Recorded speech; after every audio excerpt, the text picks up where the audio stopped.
Welcome guys, today I am with the Audio-Technica headphones and I will show you how you can pair it with your laptop.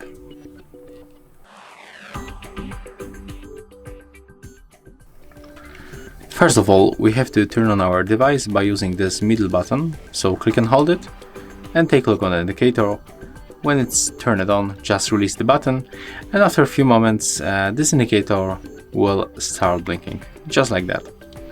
So it's time to go for the Bluetooth settings on our laptop.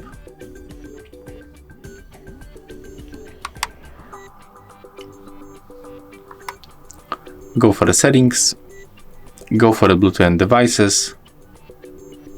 We have to click to add device and select Bluetooth.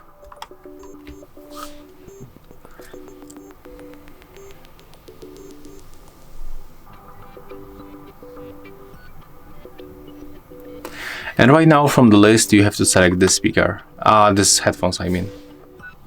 And as you can see right now we are successfully connected. So that's all for this video. If you find it helpful, just remember to leave a like, comment and subscribe.